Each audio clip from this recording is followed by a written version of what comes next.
আসসালামু আলাইকুম রহমতুল্লাহি আবরাকাতু। আমার প্রিয় ভাইয়ারা আপুরা সবাই কেমন আছেন? আশা করি সবাই ভালো আছেন। আলহামদুলিল্লাহ, আল্লাহর অসীম রহমতে আমিও ভালো আছি।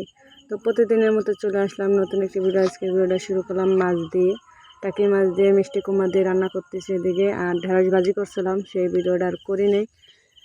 আর শেখ হাসিনার কথা যদি না রাখি তাহলে কি হয়? সে তো দেশে নাই, তবে তার স্মৃতি রয়ে গেছে দেশে। তো এদিকে মিষ্টি কুমড়া দিয়ে আমি আজকে মিষ্টি কুমড়ার চপ বানাইলাম। তো দেখি কেমন হয়। মানুষটা ঠিকই নাই, কিন্তু মানুষের কথাটা রয়ে গেছে।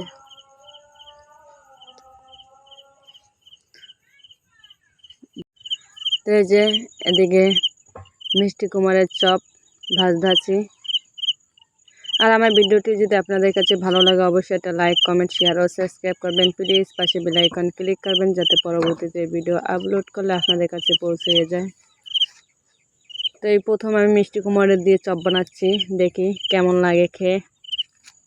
আর এদিকে যে গাছে কাঁচামরিচ হয়েছে, তো আমি এখান থেকে কয়েকটা কাঁচামরিচ ছেড়বো, মানে ফুলা ফুলা দেখে, যেগুলো ঝাল না হয় সেগুলো। তারপরে মনে হয় ঝাল হবে আনে।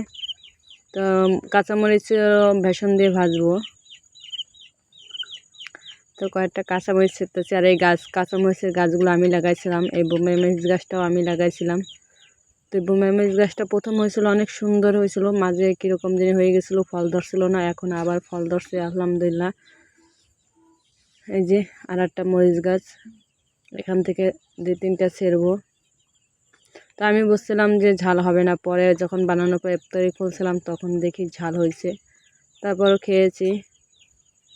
এই যে গাছ থেকে বেগুন পেড়ে আনছিলাম, তাই একটা বেগুনের চপ বানাবো, যেহেতু ভেষণও রয়ে গেছে মেলাখানে, অপচয় করে লাভ নেই।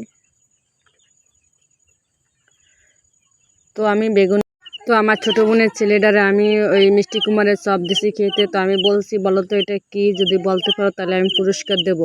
তো ও প্রথম জিজ্ঞেস কি কি, তা আমরা কেউ বলি না। তা আমার আম্মু কী করছে, মাঝখান দিয়ে সে আবার বলছে কি, খেয়ে বলো কি ওটা মাছ। পরে আমার আম্মু বলছে যে ওর ভিতরে মেলে দেখো। তো ও আবার মেলে দেখে তারপর বুঝতে পারছে, তার আগে বুঝতে পারছিল না। আর ওর বড় ভাইটার আমি জিজ্ঞেসি, ওর বড় ভাইটা তো বলতেই পারেনি। পরে আমরা বলছি, পরে ঠিক পাইছে, তার আগে ঠিক পায়নি। বেগুন, মানে এক এক সময় এক একটা বলে।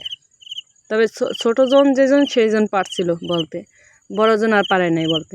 তো এদিকে আমি কাঁচামরিচ বেসন দিয়ে ভাজতেছি। আমি কাতারে বসে বড় বড় যে মরিচ ছিল না, কি মরিচ বলে বলতে পারি না, বড় বড় যেগুলো ঝাল না, সেই মরিচগুলো এরকম বেসন দিয়ে ভাজতাম, খেতে মজাই লাগতো। আর এদিকে আমার আম্মু কী করতেছে, পেয়ারা কাটতেছে, আর যে শসা তাই কাটতেছে।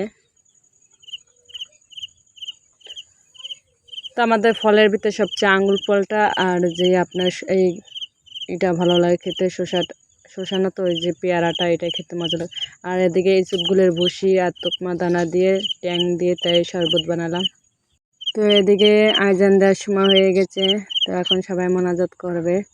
তো আজকের ভিডিওটা কেমন হলো অবশ্যই বলবেন।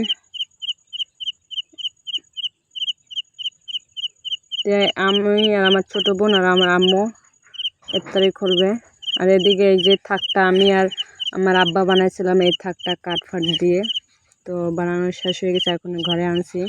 তো এটারে কীভাবে কি করব তাই। তো আমি এখানে পলিথিন লেসে দিয়ে ভালো করে কষ্টের দিয়ে মেরে তারপরে থালবাড়ি করে গুছিয়ে রাখছিলাম। তো এখন আমি চাইছিলাম যে একটা পর্দা দিয়ে দেবো, এইরকম পর্দা দিয়ে দেবো। তা আমার আম্মু বলছে না, ভালো দেখায় না, দেওয়া লাগবে না। তারপরে কী করছি, পরবর্তীতে খুলে রাখছি। তো সবাই ভালো থাকেন, আল্লাহ হাফেজ।